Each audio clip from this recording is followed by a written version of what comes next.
Amen. Nagyapon ta sa tuang preaching series, as we edify, we multiply, we believe. We believe that if the church of God is healthy, then there is multiplication, brothers and sisters. Ang simbahan nga dili na healthy o ang simbahan nga patay, di na yun na siya mamuhat o di na yun na siya mo multiply.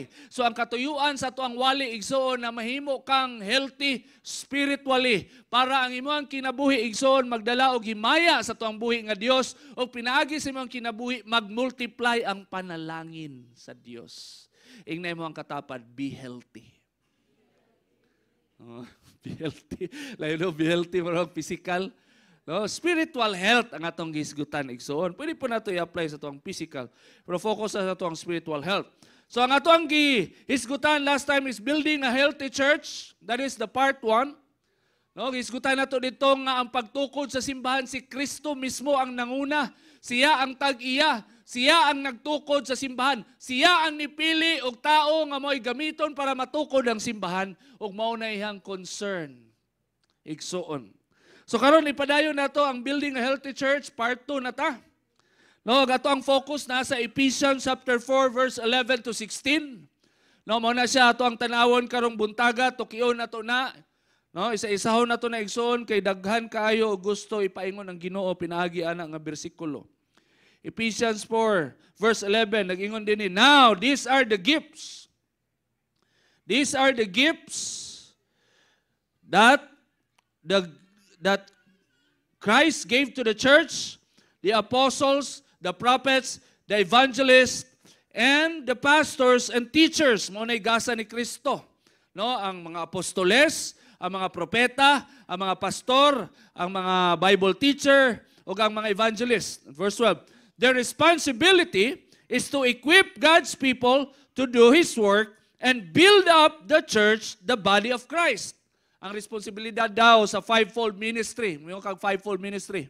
Apostle, prophet, pastor, evangelist, teachers or Bible teachers.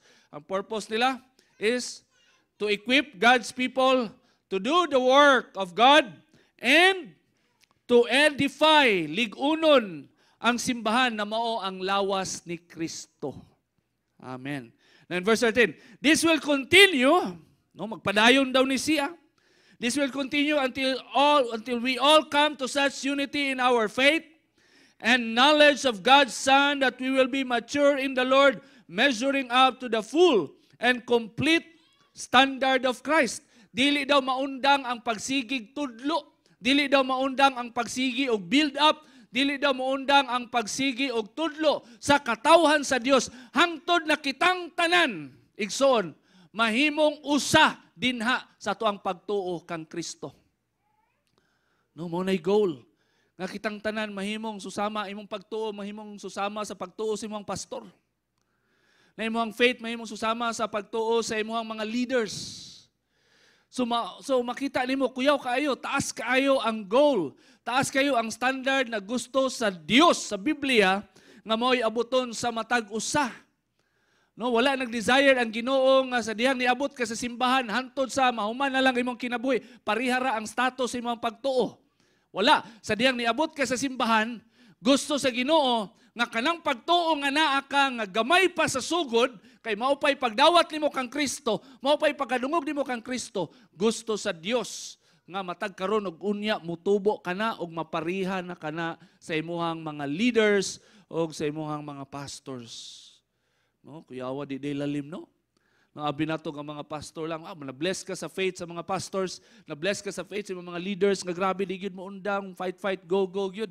Wa ka kabalo nga mao din nay naasaw na huna sa Ginoo nga ikaw mahimong susama nila. No? Nindot. Now in verse 14, then we will no longer be immature like children. No, mao nay antidote sa immaturity, spiritual immaturity. Na magkayusa ato ang mga pagtuo.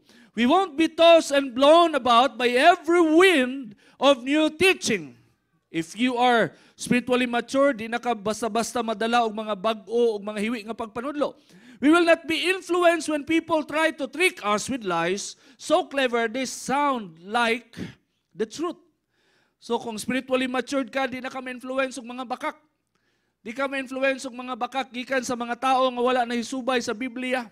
Nga mura kunuhay og tama, ma-detect dayon nimo nga ilahang pagpanudlo o ilahang mga prinsipyo wala na hisubay sa Biblia, ma-detect na nimo pag spiritually matured ka. In verse 15, instead, we will speak the truth in love, growing in every way more and more like Christ, who is the head of His body, the church. So, to counterfeit, if you are spiritually mature, you can speak the truth in love. Imong motivation, gugma mo nang musulti kag kamatuoran. No, ang mga tao nga musulti og bakak, ang ilahang motive is selfish motive for their own glory, for their own appetite. Pero ikaw nga musulti sa kamatuoran, ang imuhang motibo gugma. No, o pinaagi ni ana igsoon, mulambo ka, motubo ka nga mahimo kang susama ni Kristo. Mo na sikreto. If you want to become like Jesus, speak the truth in love. And so, in verse 16, He makes the whole body fit together perfectly. No, nindot kayo? Ito nabasa na to last Sunday. He carefully joined each and every one of us. Di ba? God is so careful in bringing you in the church. He's so careful in dealing with you. He's so careful in handling you inside the church. Nga unsay mga concern nimo, unsay mga kailangan mabag-o sa imong kinabuhi, concern na sa Ginoo, and you are carefully joined with the church. Pero karon nabasa na sa nato lahi nga reference, lahi nga verse, He makes the whole body fit together perfectly. Kuya kay Ikson. No, ang Ginoo day nagpaluyo aning tanan. No, nga pagsulod nimo sa church, no, kuan jud ka sa Ginoo, gihulma jud ka, gitagaan kag leader, tapos gi-encourage ka nga mga lagad, gibutangan ka og kanang asa ka pwede mga lagad sa church, sa diyang nga lagad na ka, you feel comfortable and you feel fired up, tapos gigamit ka sa Ginoo. Ngano di ay kay mao day nay ginabuhat sa Ginoo, luyo sa physical nga aspeto. He makes the whole body fit together perfectly, so that the body of Christ, the church, can do the works of God. No? As each part does its own special work, kung ang matag usa daw mubuhat sa unsay gipabuhat ni Kristo sa iyaha, unsa may status nimo sa imong espirituhanon nga kinabuhi, unsay effect, it helps the other parts grow. Igsuon kana ganing mga lagad na ka, wala ka kabalo nga naay na bless. No? Kana ganing ni simba na ka, mayon ka, simple raman akong gibuhat, ni simba lang man ko. Wala ka kabalo igsoon, ay nakakita sa imuha, na bless kay ni simba ka. Inay mong katapad, na bless ko kay ni simba ka. Tinuod na sa igsoon. No, klaro man gud diri sa bersikulo igsoon. No, ang giingon diri as each one do its own special work, it helps the other parts grow. No, mulambo ang uban kung buhaton nimo ang unsay gipabuhat ni Kristo sa imo. So that the whole body is healthy. Muna ito ang goal. That the whole body, the church, will become healthy and growing and full of love. Wow, kanindot. No, kana din kuya ang effect. Pag naanay mga igsuon nato na mahimo ng committed, musimban, mablesta, pag mahimo ng mga lagad na sa Ginoo, mablesta. Magpa-open og Life Connect silang balay, mablesta. No, mag-share na sa gospel, mablesta. Makadungog tag testimony nga ni ampo na og masakiton or naampuan na ulian na blesta kay mao day na siya igsuon. Mao day na siya. Kung mo function ta sa tuang mga function nga gihatag sa Ginoo sa atoa, kung mo grow ta, mo grow po ang atoang mga igsuon dinha sa pagtuo. Wow, kanindot. No? Kanindot. So karon igsoon, to build a healthy church, it must have three necessary things. So ato ang tan-awon ni, atong bersikulo nga gigamit karong buntaga. To build a healthy church, it must have three necessary things. Number one, the church must be graced with truly anointed leaders. Para naay healthy nga church, dapat naay tinuod nga anointed, pinili sa Dios nga mga leaders. Importante na siya igsuon nga ang leader sa church gipili gyud, gi-anoint gyud sa ato ang buhi nga Dios. No, in Ephesians chapter 4 verse 11 nagingon dinhi, now these are the gifts Christ gave to the church, the apostles, the prophets, evangelists, and the pastors and teachers. Kung mabasa nimo igsoon, si Kristo mismo ang nihatag papa o mga leaders sa church. Si Kristo. Unsay point ana?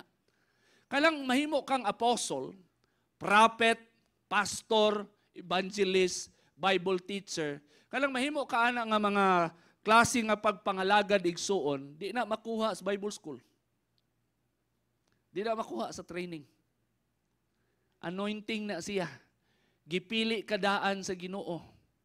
No, naay mga trainings karon which is nagian po na mo sa una gitawag og prophetic training.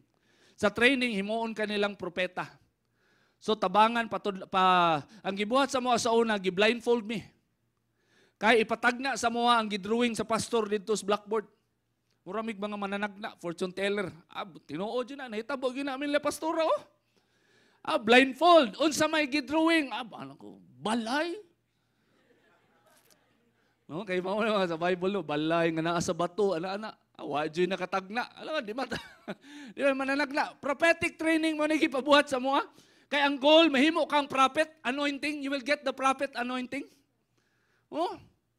Itabo na siya. Niagi mi ana. Sa diyang gitanaw na namo ang Biblia, nisubay namin sa Biblia, uy mali, giundang na mo eh. Dili ni tama. Walay anybody no nga makapahimo nimong apostle, prophet, evangelist, teacher, even pastors, kundili ang Dios lang. Ang Ginoo lang. Klaro kayo?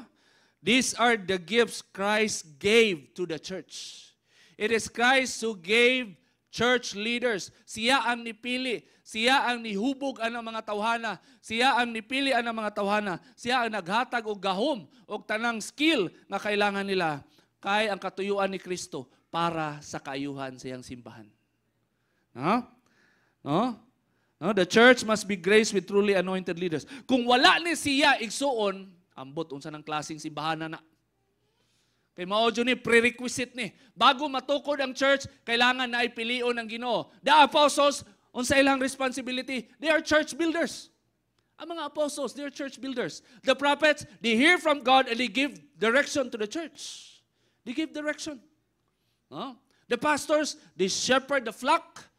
No? Disciple and train the flock. The evangelists, they train the flock to evangelize. The spirit of evangelism must be inside the church. And teacher, the Bible teachers. It's very important. Para ang simbahan musubay sa tama nga doktrina. No? Here in the church, we don't believe nga mga offices ni sila, but we believe that they are anointing. They are skills given by church leaders to fulfill the work of God. Unang dili importante ang titulo, prophet, apostle, di na siya importante. No, importante diha unsay ginabuhat nimo sa church, sa sulod sa church, kung biblical ba. No, in Acts 20:28, mabasa sa nato din eh. No, ningon di Apostle Paul, keep watch over yourselves in all the flock of which the Holy Spirit has made you overseers. According to Apostle Paul, keep watch, gingnan niya ang mga elders sa Ephesians, ang mga Ephesians elders. Gingnan niya, no, before siya nihawa, keep watch over yourselves in all the flock of which the Holy Spirit has made you overseers. It is the Holy Spirit. It is God who made church leaders overseers. Naadjay pagpili. No, importante na siya. Overseers, be shepherds of the church of God, which He bought with His own blood. No? Grabe kayo ang weight sa mga leaders. Gipili sila sa Ginoo. No, ang Ginoo mo ay naghatag kanila og gahom og ang responsibilidad bugat kaayo. Ang responsibilidad importante kaayo kay ang simbahan, ang katawhan na gusto sa Dios nga pabantayan sa ilaha, gi-purchase man, gipalit man sa dugo sa Dios. Sumayong ka, pastor, naday dugo ang Dios. Abi ba na kog tao lang ang naidugo? What is my point? Kining Acts 20:28, according to my friend, apologist, this is the most debatable verse in the Bible. Kay diri nangalibog ang mga tao o ang mga sikta, ang mga simbahan nga dili mo tuo nga Dios si Kristo. Kay ang ilahang argument kay ang tao naay dugo o naay bukog Ang Dios espiritu, walay dugo o walay bukog. Karon na problema man taron kay gibasa man nato igsuon wa man tay gisumpay diha. Huh? Which he, the church of God, which he bought with his own blood. Ang Dios na dugo. Nagkadugo ang Dios. Kinsa man na? Si Kristo. Munang the most debatable verse. Grabe sinagitay ani dito San Pedro. Grabe sinagitay ani. The church of God. Ang ubang version, the church of Christ. Pero di malalis ang God na ay dugo. No? So kana nga Dios mo na'y nagpili, no, sa mga church leaders, mga anointed leaders mo na'y nagpili, og dako kayo ang tahas, og dako kayo ang responsibility nga gihatag. So thoughts to keep. We don't train people to become anointed. Always remember that. We don't train people to become anointed. You are first anointed by God, and so you must be trained. Gipili kang daan sa Ginoo, mao nang kailangan tudluan ka. No? Wala ka gitudluan para mahimong anointed ka. No, and that's the second thing. We train anointed people to become good leaders. We train anointed people to become good leaders. That's the point of training. No? Gipili ka sa Ginoo. No? Masig unsa pa imuhang baliwad kay kami ni pastora, wala may plano magpastor sa una. Di ko ganahan tawagog pastor, ngilngigan ko, ngiluhan ko maminaw, luuron ko maminaw. Kaya ako nasanay sa Catholic Charismatic, wala mo ko'y pastor dito. Brother, sister. Apil mga missionary na mo, brother, sister agad. Wadyo ko nasanay. Yan si pastora, di po siya gusto magpastora, kay yung nakitaan nga pastora, sa diyang kadaihap sa koleksyon sa simbahan, makuyapan. Problema kwarta ang mga pastor. No, may pang mag-missionary. So wala yun minasanay, wala may plano magpastor. Tawagon may pastor sa una, daghan kay kong explain, daghan kay kong kuskus balungos. Magsigi kong explain nga dili ko pastor. Amton abot ko dabo Christian, dili ko pastor ko ano mi ana. Hantod sa na pastor gyud. Ginoo gyud ni daog. We don't train people to become anointed. We train anointed people to become good leaders. Na ang anointing namuhat na ka, wa pa kay titulo. Unay anointing igsoon. Namuhat na ka, wala pa kay titulo. Nag-serve na kadaan sa Ginoo. Ang imuhang pagpamuhat, mauna ang imuhang maunay basis sa anointing. Tod kay namuhat man ka, responsibility po sa Ginoo nga i-train ka. Tudluan ka, maunang moapil kag Bible school, moapil kag mga trainings. Katulo, anointed leaders truly care for the church of God. Maunay kalahian. Ang mga hireling na leaders, like na ako'y nahimamat sa una, diri sa kaning eskwelahan gani, eskwelahan sa Bible School dinhi sa Alliance. To na ako'y nahimamat dito. I-share siya sa kuha, nag-apil og Bible School, mga kapit na siya mo grad, mga second year college na siya sa Bible School. Ningon siya sa kuha, isa daw hinungdan nga nung ni-apil siya sa Bible School, nag-eskwela siya kay gusto niya, no, kay ang ilaha daw ang simbahan, no, mas daghan daw alam ang mga membro, muranda daw suwito nag-Biblia from Genesis to Revelation. So, kailangan mo, eskwela yun daw siya. Magmasteral pag yun daw siya. No? Pag human niya graduate of Bible School, I'm not against Bible School. Kaya nag-Bible School mini pastora, Diploma of Divinity na mga 7 years na mo igsoon. No? And, pag human niya graduate of Bible School, magmasteral siya, kay para daw, iyang motivation, ingon siya sa kuha, wako kaila sa iya. First time na ko kita sa iya dito. Ni kalit lag open up so kayo, share me about ministry. Ingon siya, nga magmasteral ko, Brad, kay para na ako'y alam nga mga membro walay alam. Kay lahi na ang panahon ron. Kuyaw na kay mga membro, mas bright pas mga pastor. Hala ka, oy. Hala ka, oy. Hadlok kayog mapastor gito siya, unta wa siya na pastor. Kailan kag maunay utok sa inyong pastor? Maglagot siya pag mahimo kang bright sa Biblia? Pag magsugod na kaugwali, ma-intimidate siya.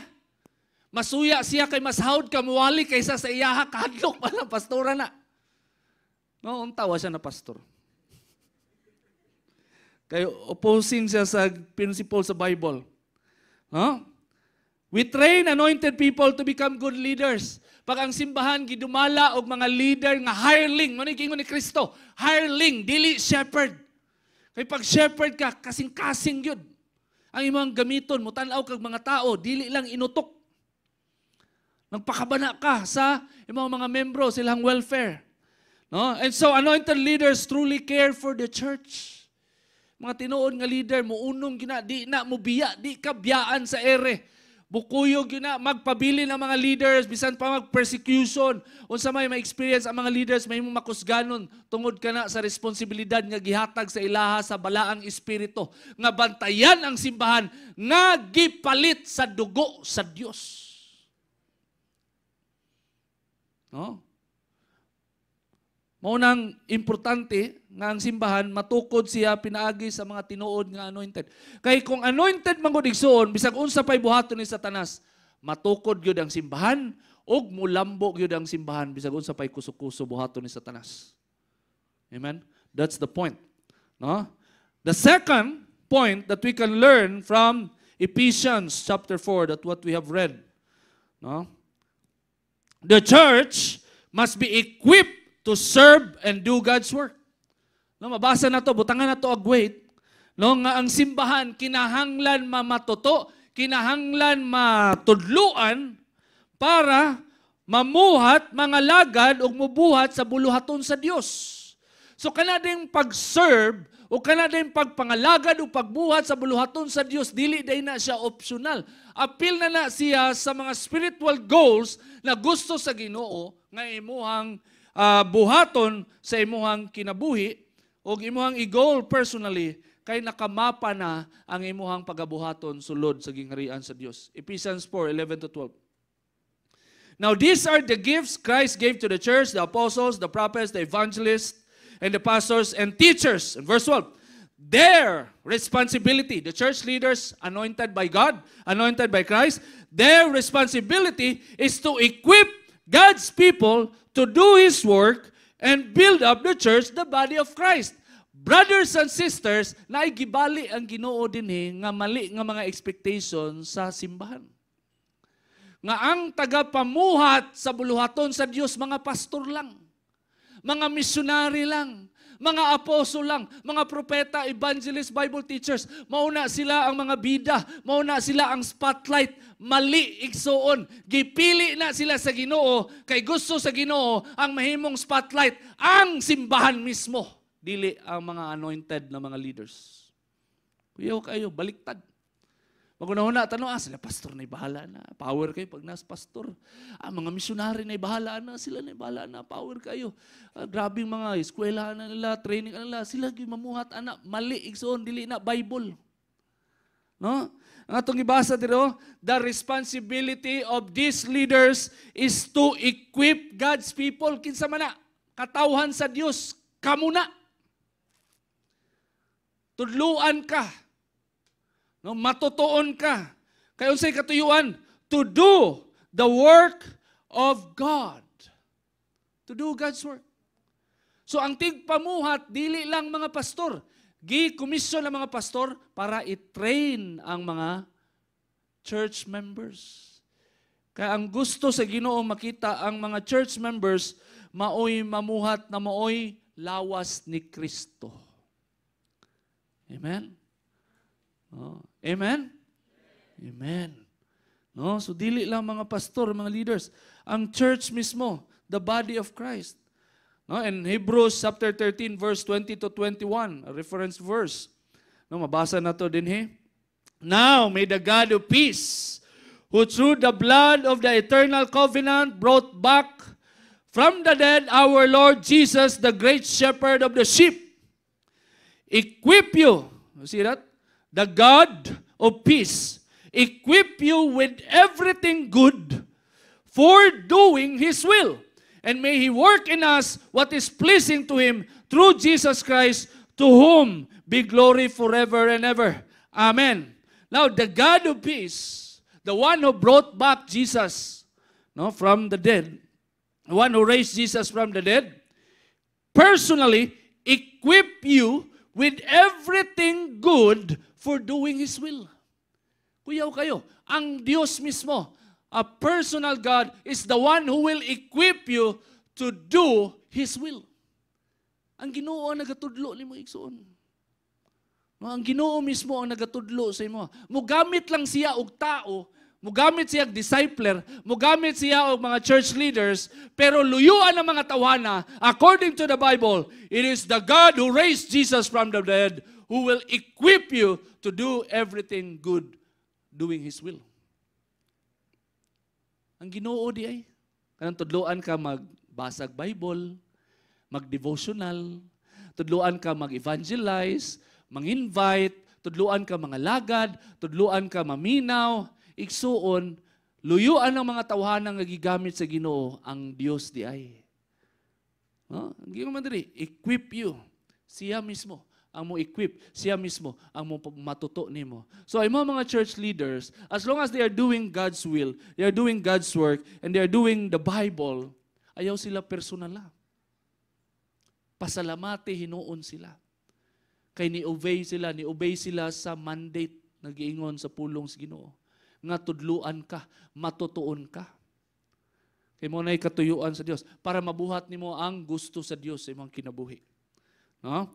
And 2 Timothy chapter 3 verse 16 to 17.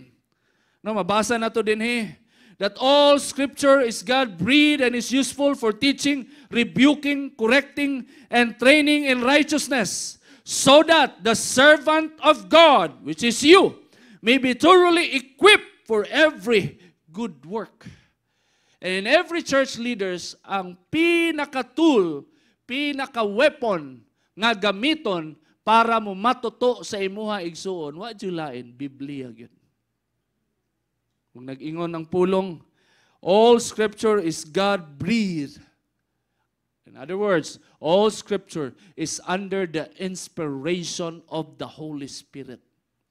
No, effective siya sa pagpanudlo, sa pagpamadlong, no, rebuking, correcting, and training in righteousness. Ang katuyuan para ang man of God, other translation, the servant of God or the man of God may be thoroughly equipped for every good work. Mangutana ka, Pastor, unsay gyud ng good work?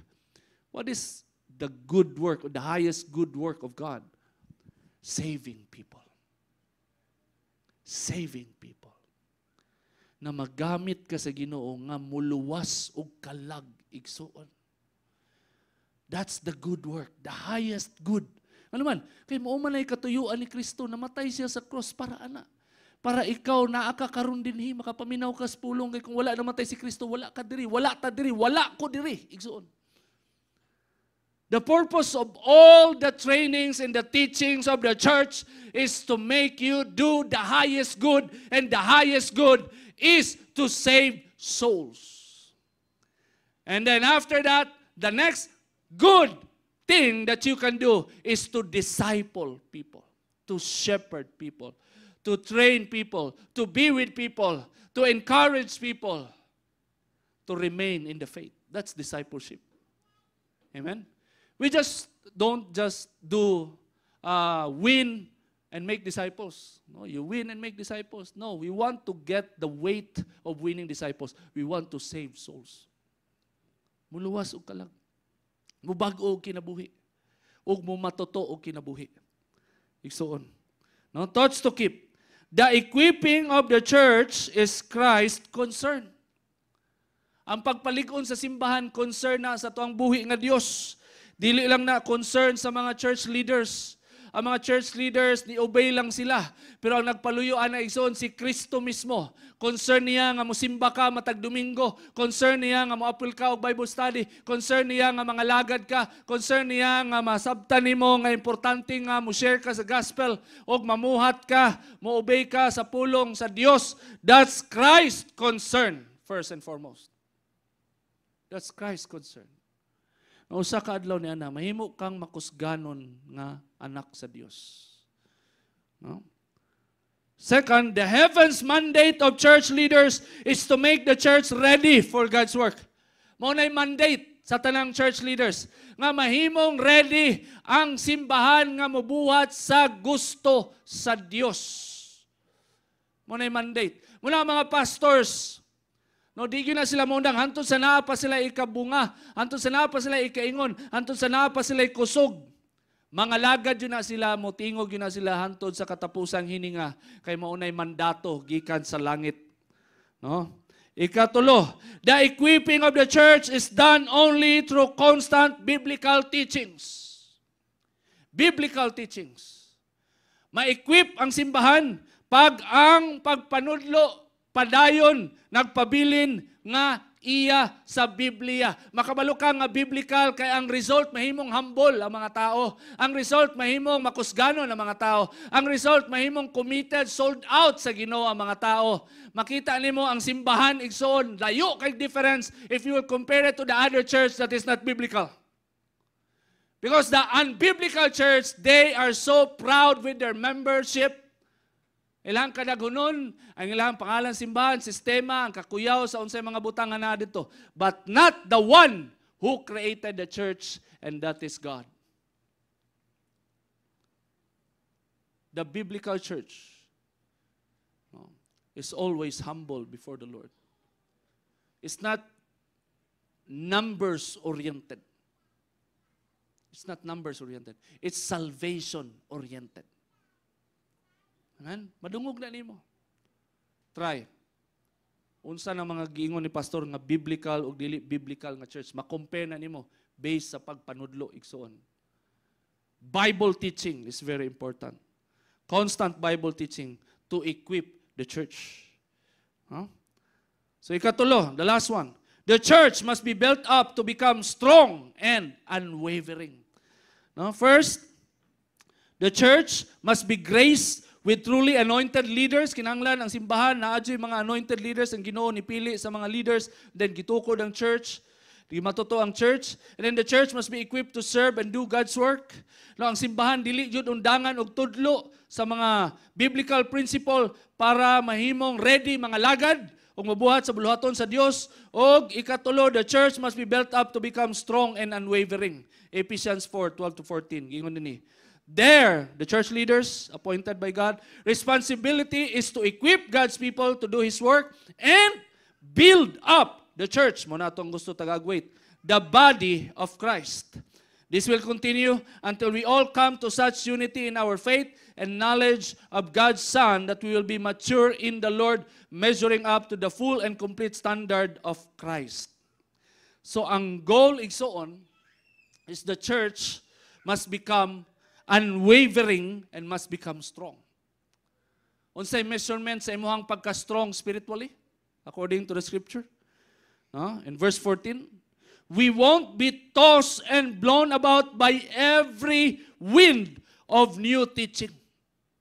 Every wind of new teaching. Asa nimo na makita? Mugawas ka og simbahan na bless ka. Pag gawas mo simbahan, na kay makasakay sa jeep, na kay madungog sa radyo, na kay madungog nga pagpamulong, even gikan sa imong ginikanan, silingan, mga higala, relatives, mga besties nimo, friendship nimo, madungog nimo ang ilang mga pagpamulong, dili lang na basta-basta nga pagpamulong kay likod anang igsuon, mga prinsipyo. Mga prinsipyo.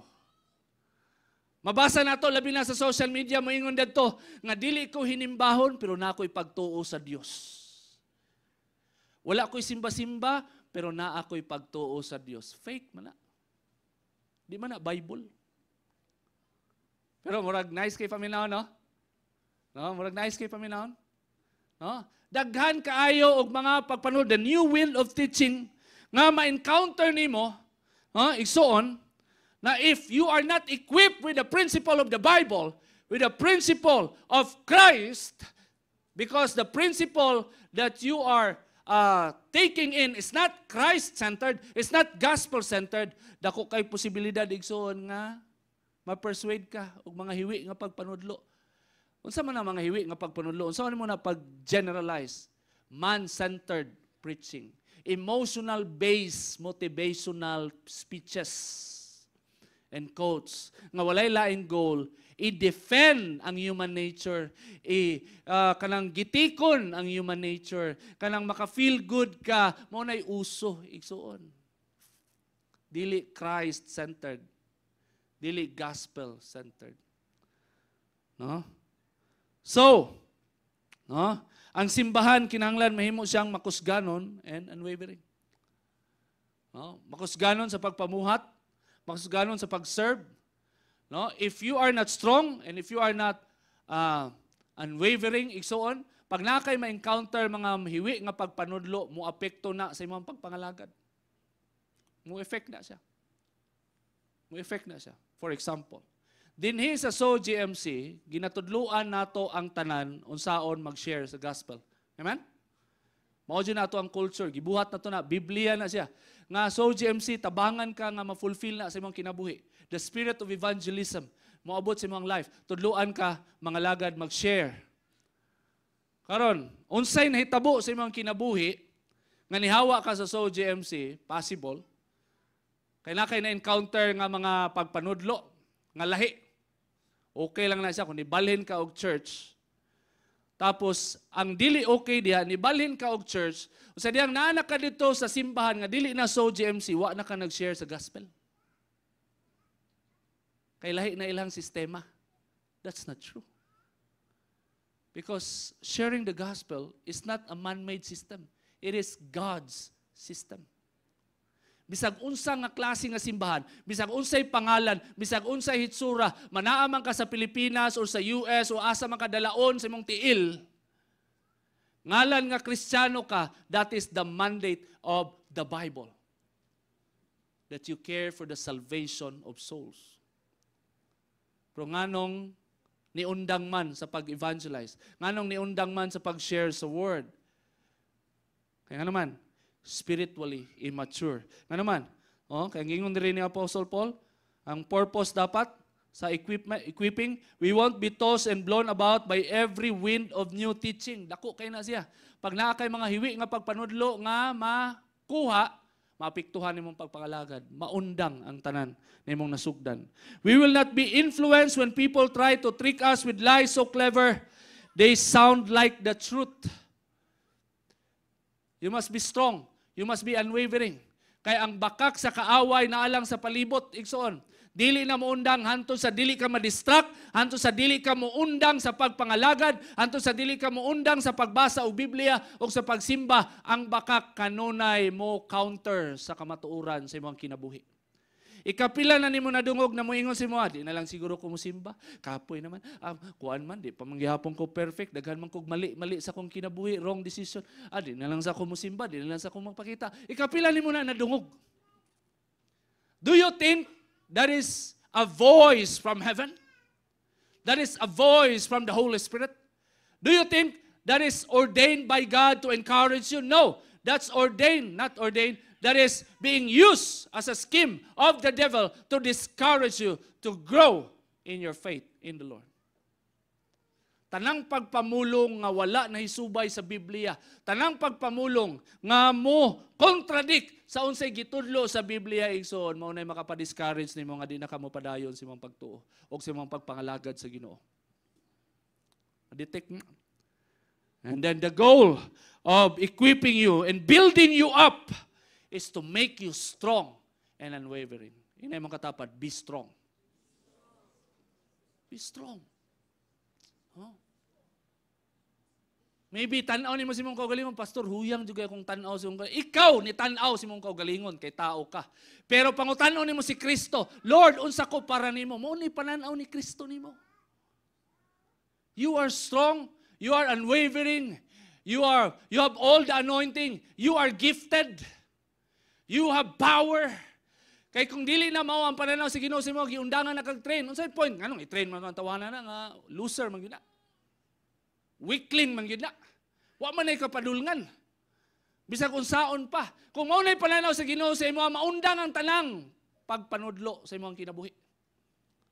Pero ngalan nga lahi ang pananaw sa Ginoo sa imo. Ngalan nga ang pananaw sa Ginoo sa imo, kuyaw kayo kung naa lang kay idea. Muna magka-idea ka kung mabasa kag Biblia. Muna magka-idea ka kung maminaw ka sa pulong sa Ginoo. Pag makabalo ka nga mao dinlay pananaw sa Ginoo sa imo, mausabsad ang imong pananaw sa imong kaugalingon. Mahimo sang biblical. Amen? Inay mong katapad, usaba ang imong pananaw. Usaba.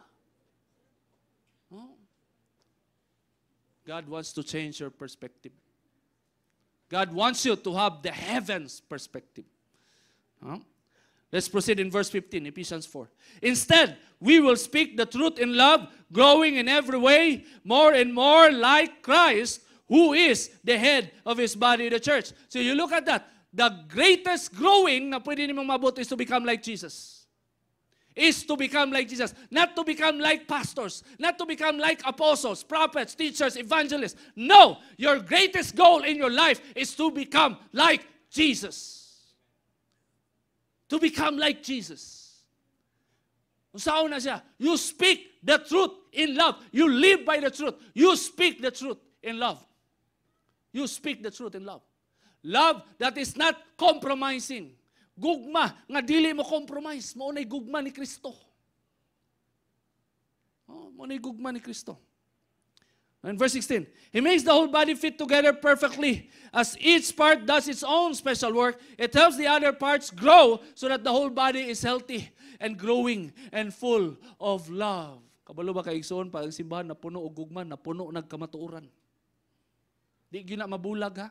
Ang gugma ug ang kamatuoran, naay mga pundok igsoon na gusto nila ang gugma lang. God is love. God is love. Love, love, love. Love and forgiveness. But truth, dili sila. Kaya pag truth, maigo man sila. Truth and love, magkuyog yun na sa igsoon. No? Si Kristo na puno o gugma, munang niingon siya, nga no one can come to the Father except through me. Para sa mga atheists, para sa ubang relihiyon, hate speech na. I am the way, the truth, and the life. No one can come to the Father except through me. That is a hate speech for other religion and atheists. But for Christ, that is speaking the truth in love. Musulti kag kamatuoran, kay gihigugma nimo sila, dili ka gusto nga ang mga tao magpuyo sila sa bakak ug maimpierno sila tungod kay wala sila kabalo sa unsay kamatuoran. Maunay gugma igsoon. Amen? Ug mauna dapat ang simbahan na puno og gugma. Kay napuno og gugma, napuno og kamatuoran, ug dili mo hadlok mo ingon og kamatuoran. Kay naguna ang gugma nga dili ka gusto na kini mga tawhanan ni magpuyo sa bakak og magpabilin sa bakak og maimpierno tungod sa bakak. Amen? Speaking truth in love, growing in Christ. Thoughts to keep. The church is healthy if it can do God's work without distraction. Spiritual health sa church. Ang simbahan healthy spiritually. Pag mamuhat sa Ginoo, mamuhat igsoon nga walay distraction. Bisag unsa pay kuso-kuso, di gyud mabali ang buluhaton. And we praise the Lord ang so GMC, glory to God. Hantod karon nagpabilin ta, palakpakan nato ang Dios. Bisag unsa na lang atong gidangatan, bisag asa na lang ta gidala sa Ginoo, hantod karon ana ta sa Royal Mandaya Hotel. Wa gyud ta ni undang og evangelize, wa gyud ta ni undang og share sa word. Wala gyud nato gi-compromise ang preaching. Kami ni pastora, grabe among giagian nga mga kuso-kuso. Kasagsagan sa kuso-kuso ni wali gihapon mi ang ubang pastor magbakasyon og isa ka bulan kay na hurt. May pa sila. Muadto og Singapore, magbakasyon sa kay grabing pressure, grabing stress sa church, na mga problema ang church, ang pastor para mentally okay, magbakasyon sa for 1 month. So mga elders sa magwali, kanindot nga life. Pero kami ni pastora, wala mi ana. Kay number 1, kwarta ang mga problema mo nang di mi kadto. Pero kuyaw kayo igsuon, in the middle sa mga problema o kuso-kuso, nadungog ba ninyo? Or ang mga elders o ang mga board of trustees, nadungog ba ninyo nga niingon sila, pastor, nga kamo say wali kay I'm not feeling good, kay lain akong paminaw na hurt ko. Dili ko ang ngayan muwali. Wala gyud na niatabo sa mua igsoon for 14 years. Sa kalipay, sa kasakit, sa paghilak o sa dayig sa tong buhi nga Dios, nagpabiling maisugon. Unwavering, strong. Nagay ni approach sa mo nga pastora, sorry jud kaayo. Wala jud mi kabantay nga naa day mo'y problema. Kay mga isog mga igbanganaw. Oh. Pero kahilak-hilak good, no? Wala kahilak oy, no? Kahilak kay pastora. No? Naagi dyo, grabing kuso-kuso. Pero ma-amaze kay igsoon ang spiritual strength. Di siya bounded og circumstances.